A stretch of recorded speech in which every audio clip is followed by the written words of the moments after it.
Thank you for coming by. This is an American project.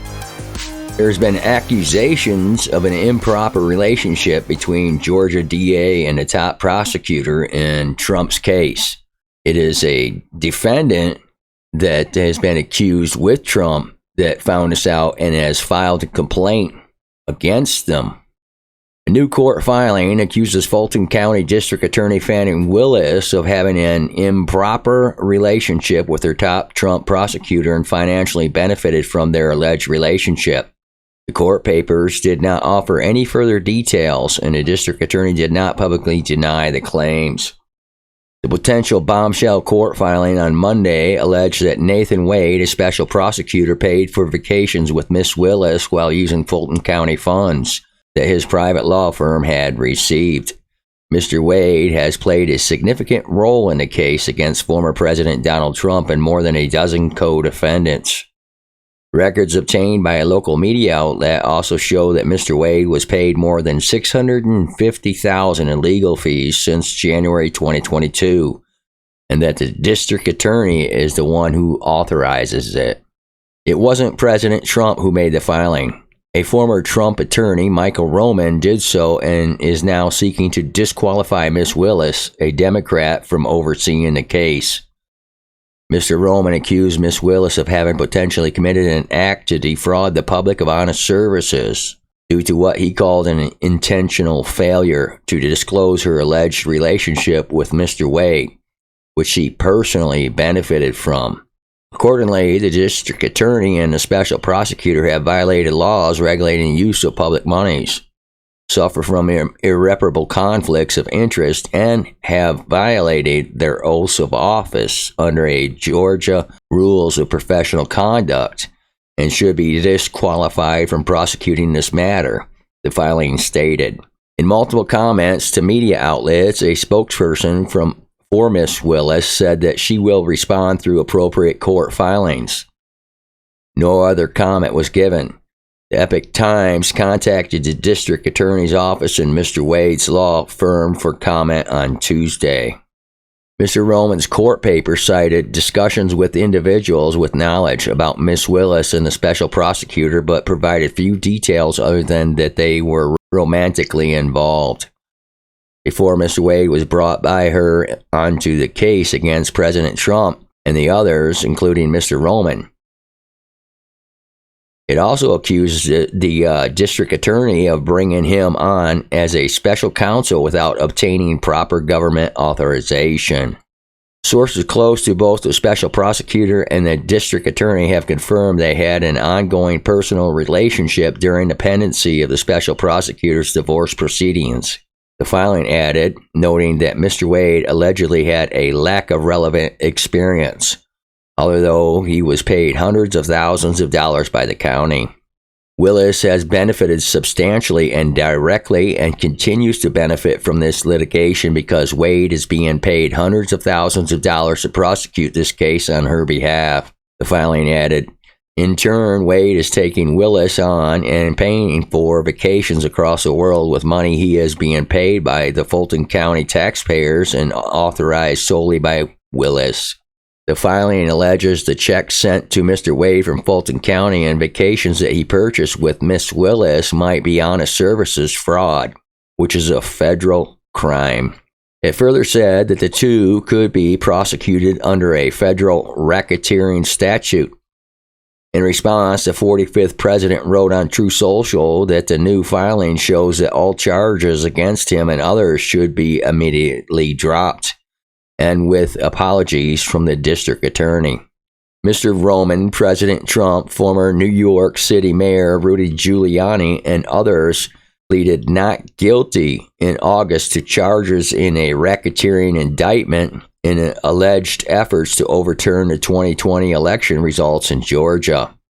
Several defendants, including attorney Sidney Powell and former Trump campaign lawyer Jenna Ellis, have pleaded guilty in exchange for plea deals. Multiple legal experts have signaled that while the claims for now lack evidence, if they are proven to be true, then it could potentially sink Miss Willis's case against President Trump and the other defendants. The issue is potentially catastrophic for the Fulton County case and will be a gigantic propaganda victory for Trump.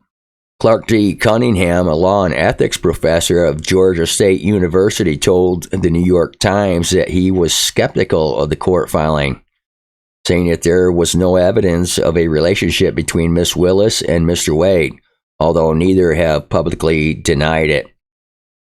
If Roman's lawyer has actual evidence of an improper relationship between Willis and Wade, it was incumbent on her to make that part of her motion, such as by attaching sworn affidavits from witnesses with personal knowledge or authenticated documents, he said.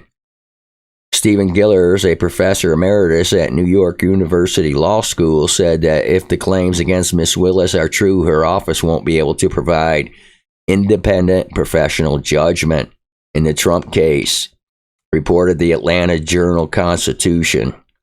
He further noted that public and the state as her client could not have the confidence in the independent judgment that her position required her to exercise. Now, I have the document here, and I'm going to read a little bit of it to see what it says. There's some interesting stuff on here. All right, this is the legal complaint against Fani Willis and the top prosecutor. Under Georgia law, the district attorney was required to obtain Fulton County's approval prior to appointing the special prosecutor to work on the case. The reason for this requirement is simple. It ensures that the district attorney cannot act unilaterally with regard to public monies and is subject to the control and supervision of the governing body, i.e. Fulton County, so that public has confidence in how the money is used. Undersigned counsel has found no evidence that the district attorney sought or received such approval to appoint the special prosecutor from Fulton County. This is not a mere technicality. It is a requirement the Georgia Supreme Court has held must be followed when a special prosecutor is appointed, and therefore prerequisite for any special prosecutor's work on a case, including the instant case. Since the district attorney was fully capable of asking for authority for additional funding following the pandemic, then it is clear she knows how to do that. So that begs the question of why she did not do so with regard to the approval for the special prosecutor in this case. One could assume it was an oversight, but digging deeper, the potential reason becomes obvious. As has been pointed out in prior filings, the special prosecutor's oath of office was never filed. While this may have been an oversight, it may have been purposeful, a specific attempt to shield from public knowledge the fact that the special prosecutor had, in fact, been appointed without legal authority. Perhaps more important and enlightening, however, is the identity and qualifications of the specific person the district attorney chose to put in charge of this prosecution.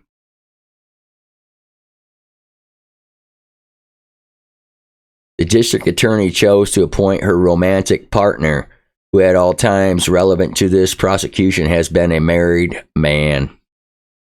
Admittedly, this is a bold allegation considering it is directed to one of the most powerful people in the state of Georgia, the Fulton County District Attorney.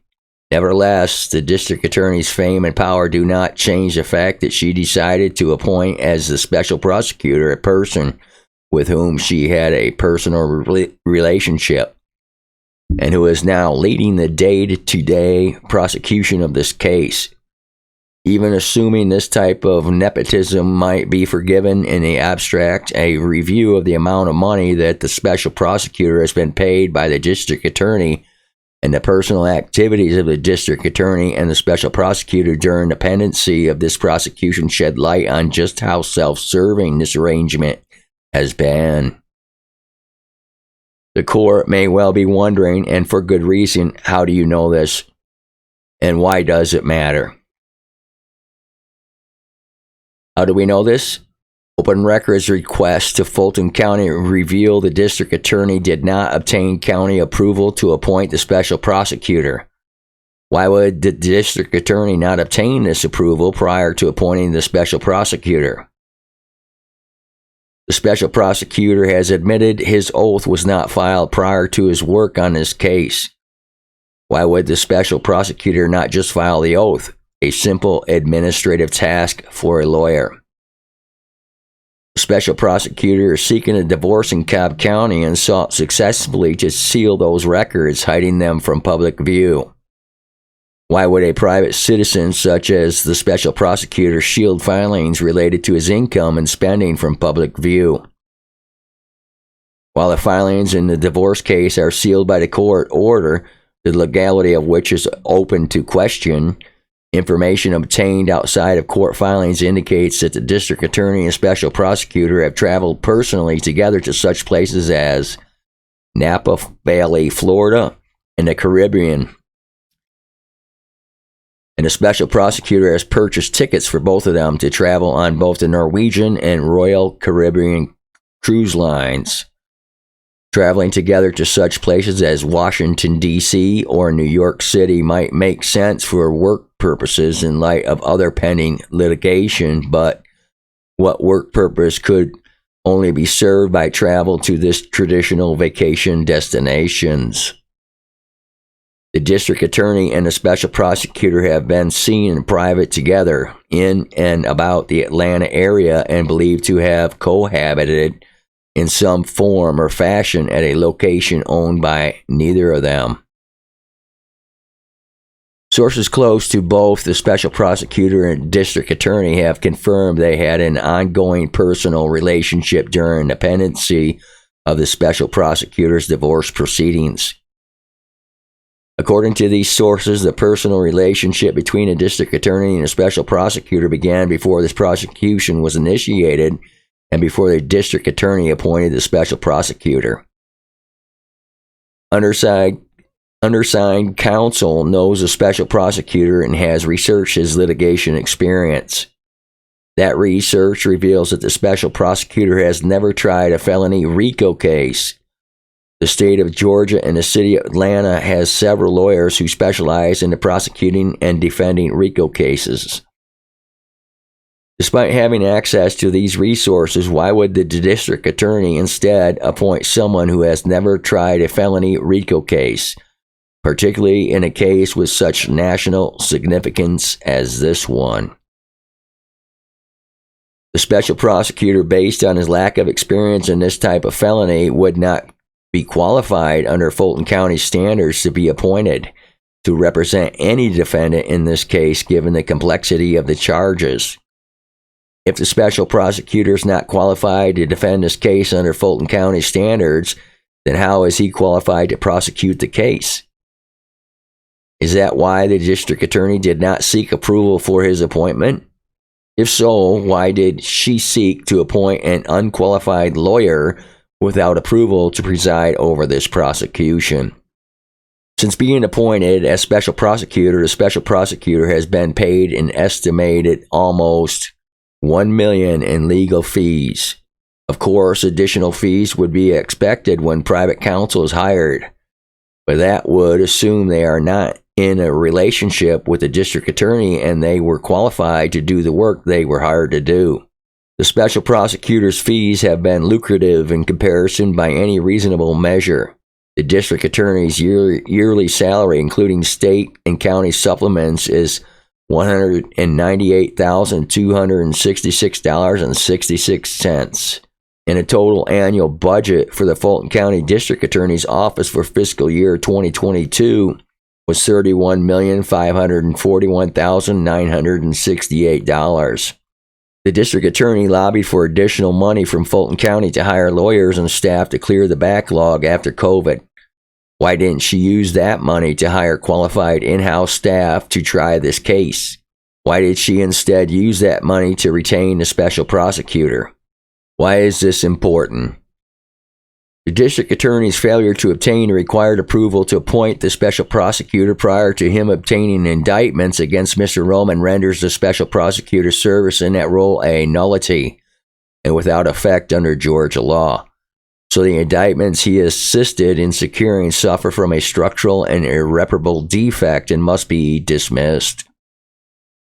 In light of the district attorney's personal relationship to the special prosecutors prior to his appointment as a special prosecutor, his appointment created an impermissible and irreparable conflict of interest under Georgia's rules of professional conduct, which requires a disqualification of both lawyers and their respective offices and firms. The district attorney's apparent intentional failure to disclose her conflict of interest to Fulton County and the court, combined with her decision to employ the special prosecutor based on her own personal interests, may well be an act to defraud the public of honest services, since the district attorney personally benefited from an undisclosed conflict of interest, which is a crime. 18 U.S.C. 1346, as well as a predicate act, which could result in a RICO charge against both the district attorney and a special prosecutor. Putting aside both the legal and ethical implications of their conduct also undermines the sanctity of the criminal justice system, erodes public trust in our judicial system, and would place them above the law. To allow this conduct to go unchecked by a powerful public elected official threatens to undermine the very principles of democracy that the district attorney herself claims to defend in this prosecution. It seems hard to believe that such a powerful person could escape scrutiny and accountability for such egregious conduct simply because she believes she maintains a moral high ground and holds one of the powerful positions in the state of Georgia. This is particularly true since she has used that platform and the megaphone it provides to tour the country giving interviews in her pursuit of a conviction. It is for these reasons and the other important reasons set forth below that the instant motion is being filed. The actions of the district attorney and the special prosecutor are indefensible under the law and our rules of professional conduct, and have ultimately created a fatal and irreparable defect in the indictment against Mr. Roman, and a conflict of interest that has tainted the entire prosecution. To allow either of them to stand above the law would be to invite and encourage the same behavior in the future. So Mr. Roman respectfully requests that the court grant the instant and dismiss this indictment in its entirety as to Mr. Roman. Mr. Roman also respectfully requests that the court disqualify Willis, Wade, and their respective offices and firms from any further involvement in the prosecution of this matter. Okay, there you have it. I went ahead and read the complaint so you can get a better idea. It doesn't look good for Fani Willis, that's for sure, and her partner. So we'll see where this goes. I'm going to keep an eye on it. Thank you for coming by. Please be sure to like and subscribe. We appreciate it. Have a great day. God bless.